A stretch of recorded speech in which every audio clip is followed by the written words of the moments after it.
प्यारे बच्चों, जैसा कि आपको पता है, आज हम अपना पठित गद्यांश का अभ्यास करने जा रहे हैं कि पठित गद्यांश होता क्या है।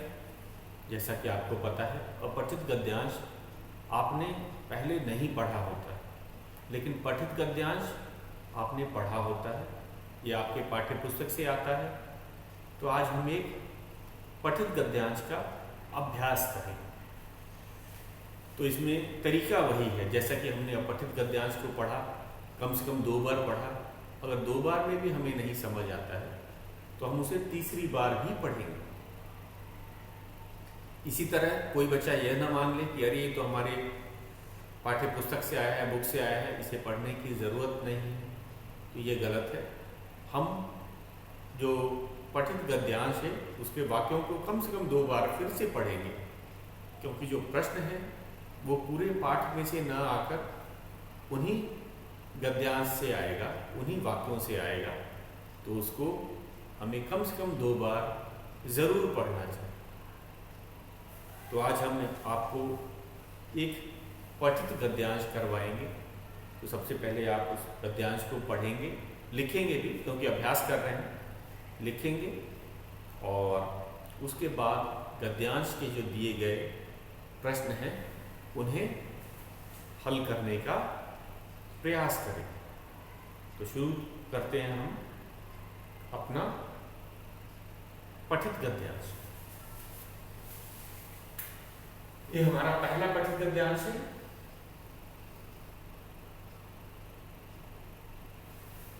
तो हम शुरू करते हैं। इटली देश में, इटली देश में, आप भी साथ साथ इसे नोट करते जाइए। इटली देश में एंटीनेटो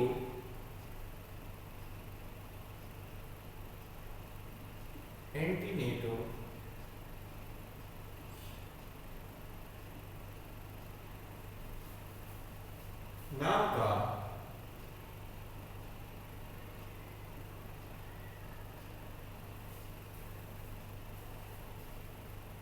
एक धनी व्यक्ति रहता था। एक धनी व्यक्ति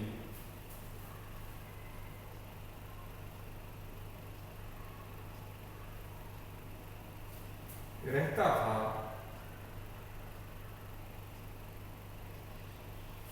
धनी व्यक्ति रहता था।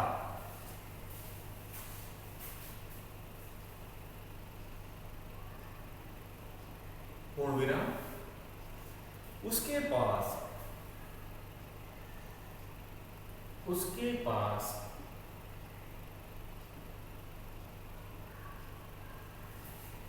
एक शानदार अरबी घोड़ा था। एक शानदार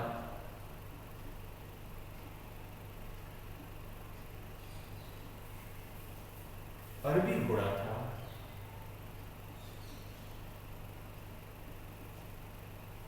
अरबी घोड़ा था।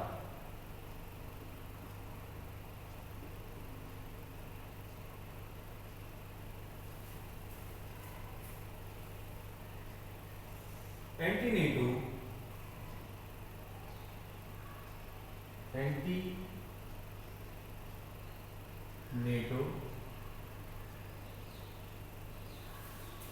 उसकी अच्छी देखभाल करता था।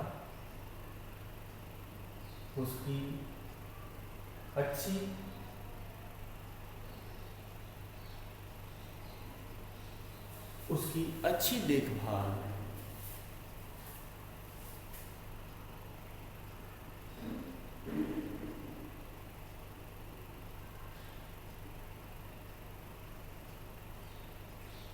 करता था।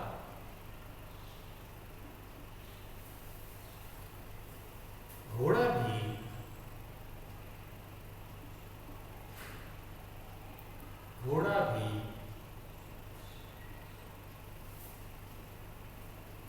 बड़ी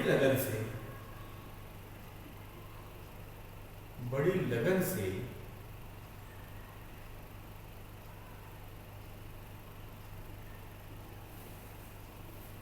अपने मालिक की सेवा करता था, अपने मालिक की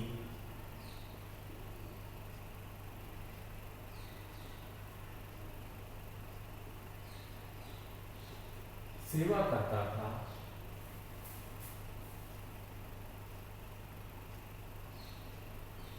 सेवा करता था।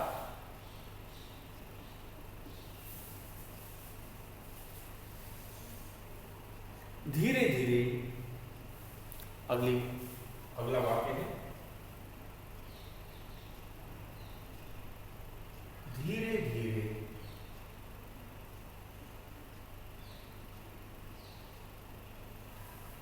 घोड़ा बूढ़ा हो गया, धीरे धीरे घोड़ा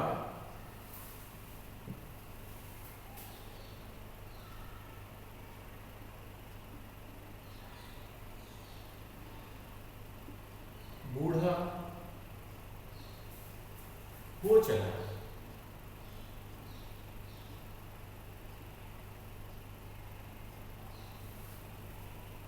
अब उससे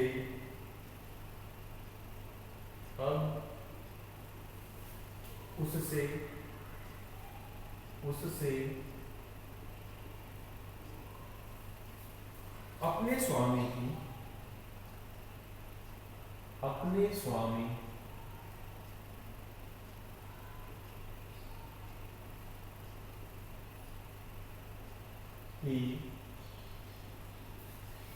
स्वामी की उतनी सेवा नहीं होती,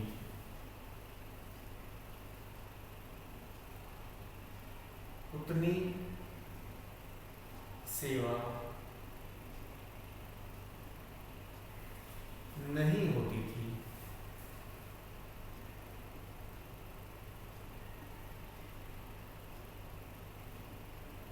होती थी। एंटीनेटो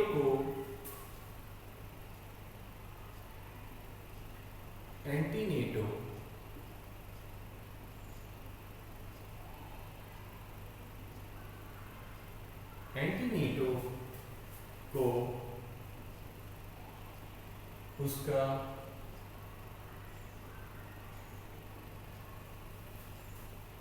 दाना पानी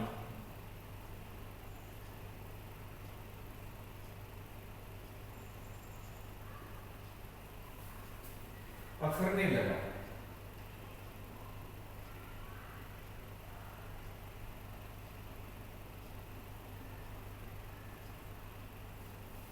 अखरने लगा।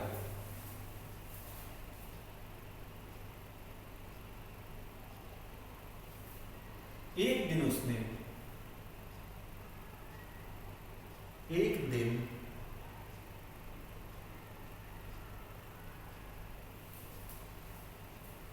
उसने बूढ़े घोड़े को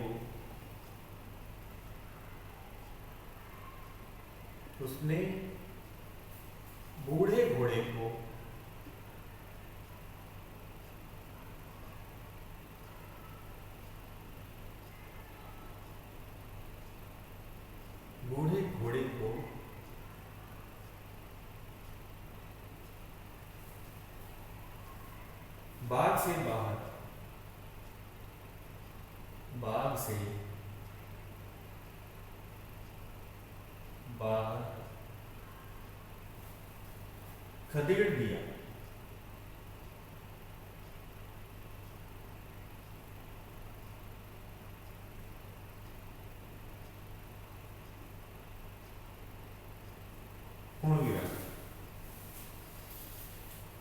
बेचारा घोड़ा। इसके बाद कुछ और पंक्तियां हैं। घोड़ा बेचारा,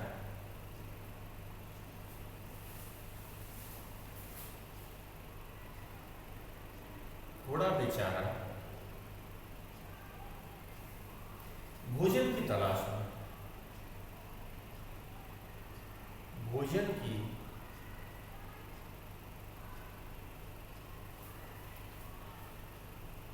में,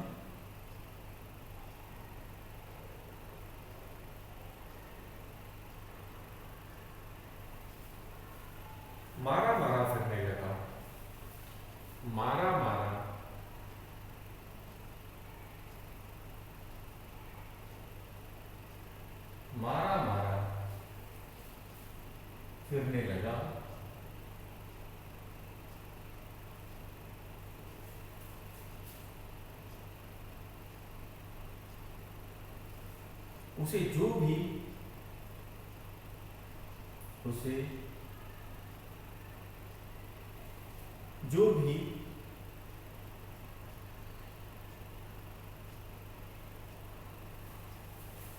घास फूस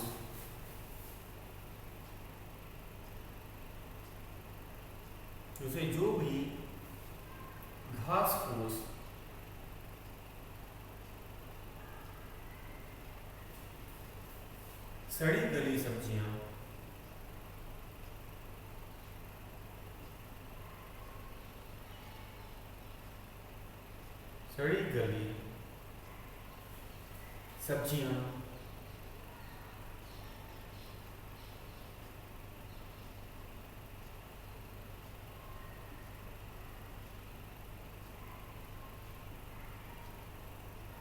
मिल जाती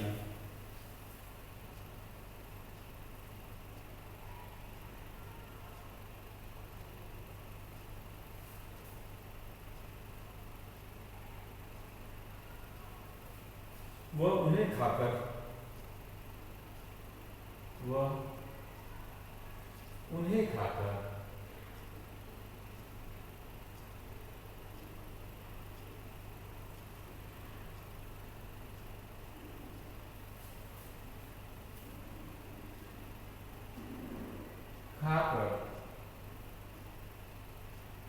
पेट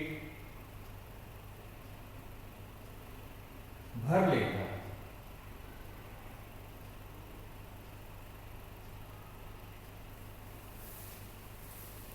तो बच्चों ये था हमारा गद्यांश और एक पठित गद्यांश। पठित क्यों? क्योंकि हमने इसे पढ़ रखा है, हमारे पाठ्य पुस्तक से लिया गया है। आपको पढ़ने पे ही समझ आ गया होगा कि ये तो हमारा पठित गद्यांश है, हमने इसे पढ़ रखा है।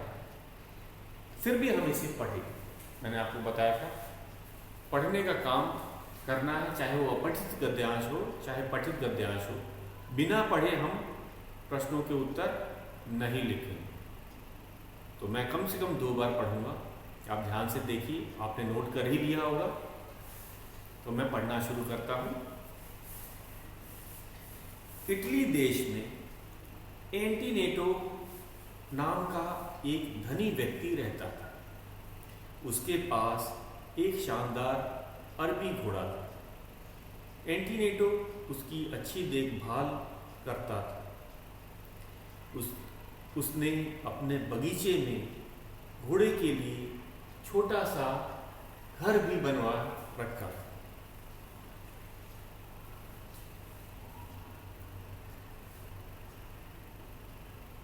घोड़ा भी बड़ी लगन से अपनी मालिक की सेवा करता था। फिर क्या हुआ? धीरे धीरे घोड़ा बूढ़ा हो चला।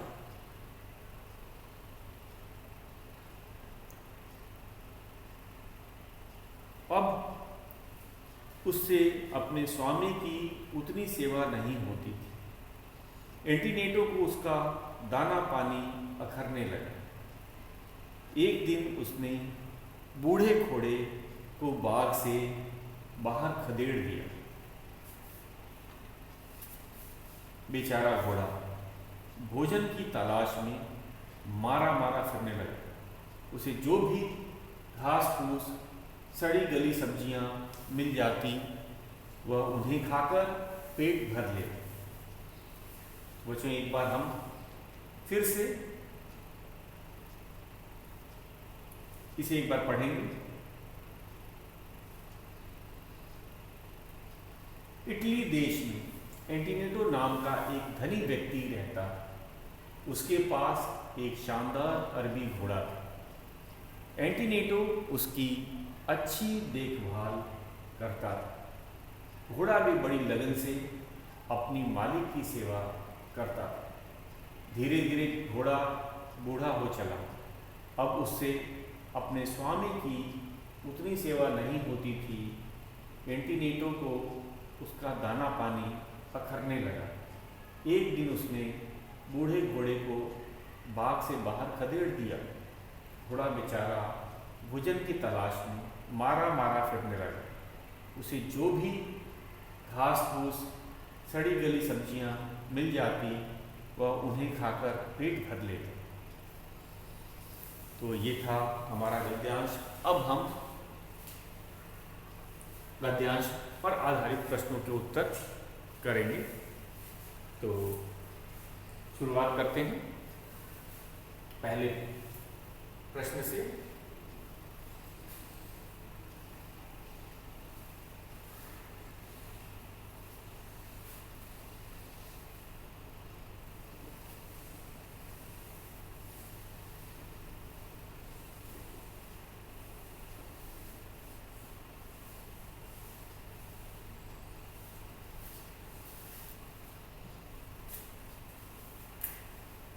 प्रश्न, अब हमें गद्यांश पढ़कर निम्नलिखित प्रश्नों के उत्तर दो। गद्यांश पढ़कर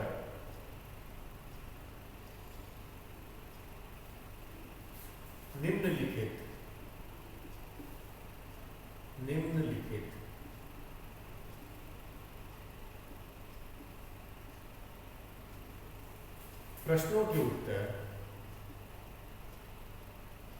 प्रश्नों के उत्तर दो। पहला है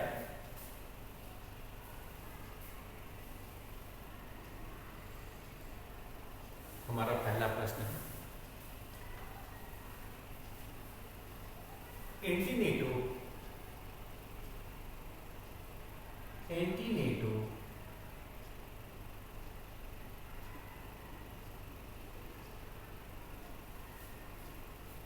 किस देश में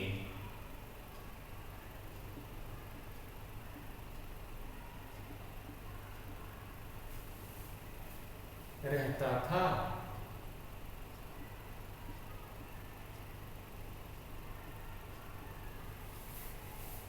कुछ बच्चे इसका उत्तर एक शब्द में दे देते हैं जो सही नहीं है। हमें पूरा वाक्य में उत्तर देना है। कुछ बच्चे मैंने देखा है वो लिखेंगे इसका उत्तर इटली, तो आपको पूरा नंबर नहीं मिलेगा। पूरा सही तरीका क्या है बच्चों? पूरा वाक्य में उत्तर दिया जाए। तो हम लिखेंगे इसका उत्तर आपको पता ही है। एंटीनेटो किस देश में रहता था? एंटीनेटो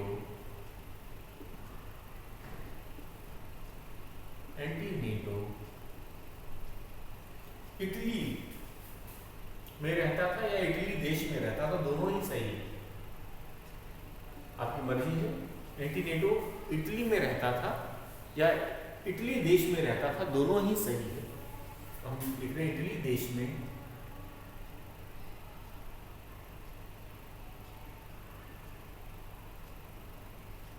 रहता था।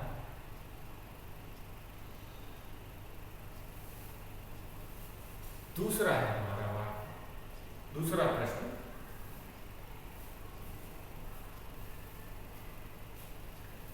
एंटीनेटो का घोड़ा कैसा था? एंटीनेटो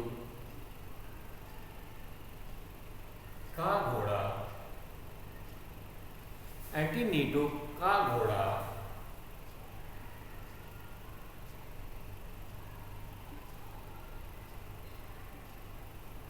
कैसा था?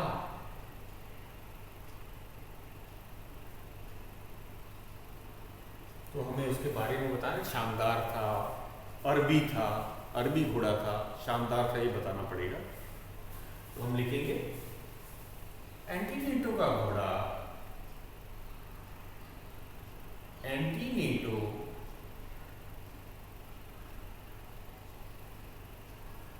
का घोड़ा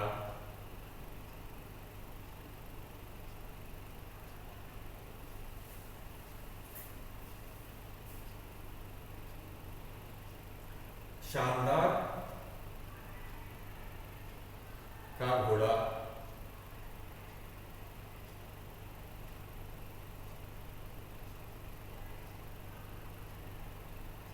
शानदार वह शानदार और अरबी था। अरबी एक नस्ल का नाम होता है। अरब देश में पाए जाने वाले घोड़े को अरबी कहा जाता है। शानदार और अरबी था, तो इस तरह से लिख सकते हैं। अब हमारा तीसरा प्रश्न,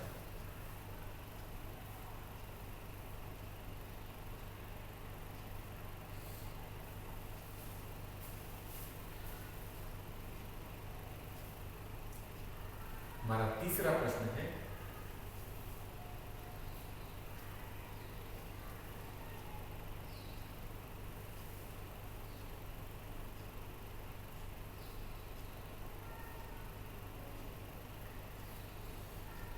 घोड़ा अपने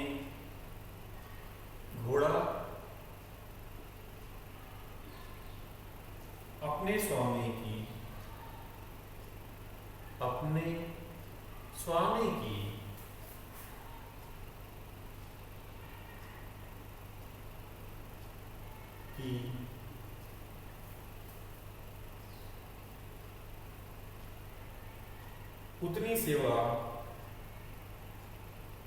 उतनी सेवा क्यों नहीं करता था? क्यों नहीं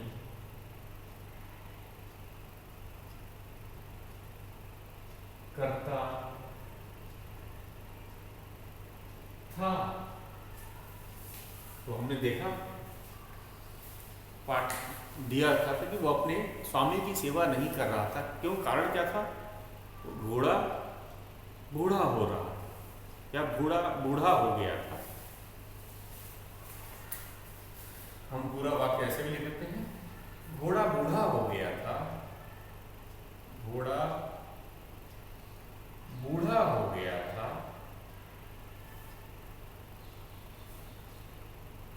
हो गया था, इसलिए वह अपने स्वामी की सेवा उतनी सेवा नहीं कर पा रहा था। इसलिए वह अपने स्वामी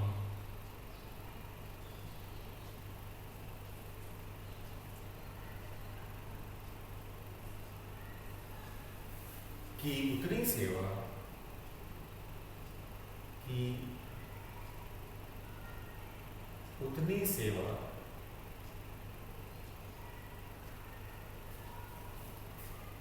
नहीं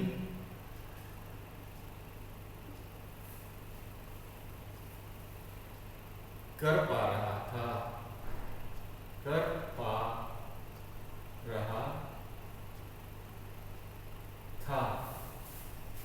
तो और भी प्रश्न है, एक बार मैं अपने तीनों प्रश्नों के उत्तर एक बार दोहरा लेता हूं ताकि आप इसे पूरा कर सकें। एंटीनेटो किस देश में रहता था? तो हमें पूरा वाक्य में लिखना है, एंटीनेटो इटली देश में रहता था। दूसरा प्रश्न है, एंटीनेटो का घोड़ा कैसा था? एंटीनेटो का घोड़ा शानदार और अरबी था। अरबी एक घोड़े की नस्ल होती है। हमारा तीसरा प्रश्न है, घोड़ा अपने स्वामी की उतनी सेवा क्यों नहीं करता था? घोड़ा बूढ़ा हो गया था, इसलिए वह अपने स्वामी की उतनी सेवा नहीं कर पा रहा था। तो ये तीन प्रश्न है। अभी और भी प्रश्न हैं हमारे, तो मैं इसको मिटा देता हूँ। अब अपना चौथा प्रश्न लिखूंगा। कभी कभी पूछ भी सकता है कि पठित गद्यांश किस पाठ से लिया गया है, तो आपका पाठ का नाम देना है। तो ये चौथा प्रश्न मैं यही कर देता हूँ। हमारा चौथा प्रश्न भी यही रहेगा। कभी कभी ये जानने के लिए कि बच्चे पहचान पा रहे हैं कि नहीं, तो मैं चौथा प्रश्न भी लिखता हूं। चौथा है, यह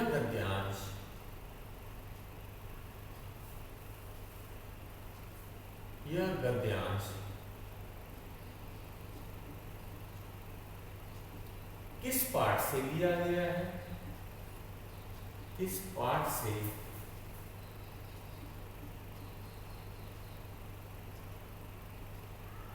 लिया गया है?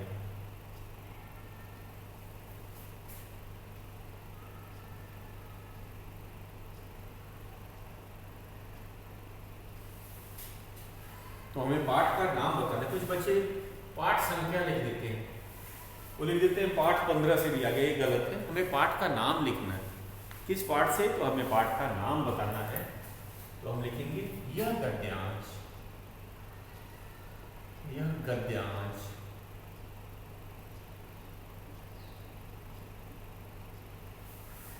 बूढ़ा घोड़ा पाठ से लिया गया। और पाठ का नाम लिख रहे हैं बूढ़ा घोड़ा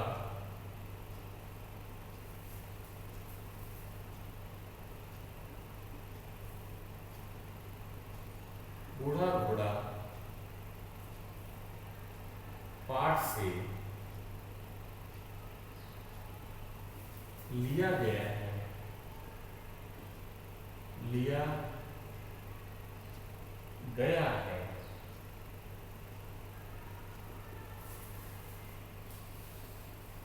पांचवा प्रश्न है हमारा।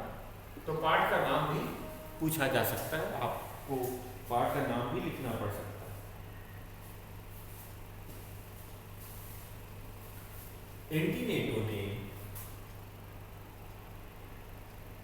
एंटीनेटो ने अगला प्रश्न है पांचवा। एंटीनेटो ने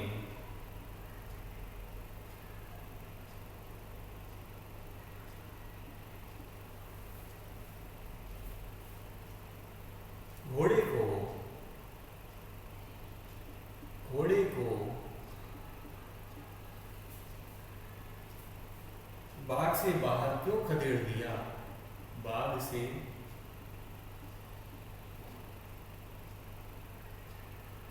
क्यों खदेड़ दिया?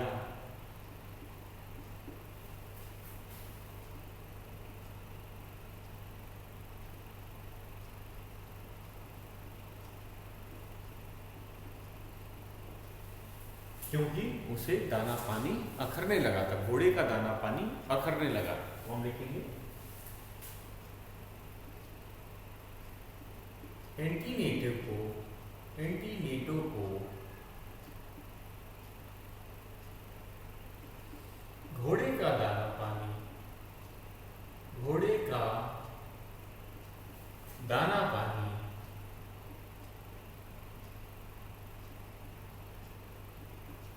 अखरने लगा,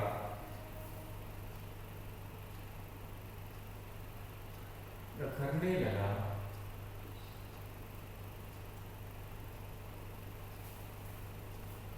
इसलिए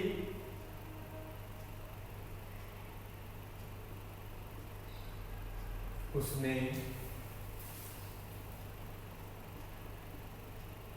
घोड़े को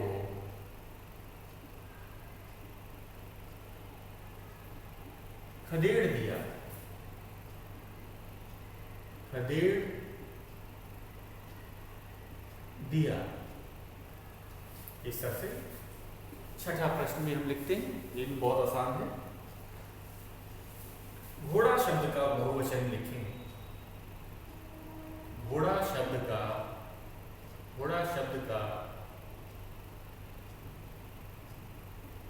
बहुवचन लिखें। इसे एक शब्द में लिखा जा सकता है, व्याकरण का संबंधित प्रश्न है।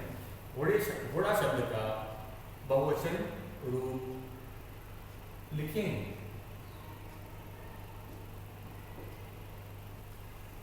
तो घोड़ा का क्या होता है बहुवचन रूप? घोड़े। तो हम लिखेंगे घोड़े।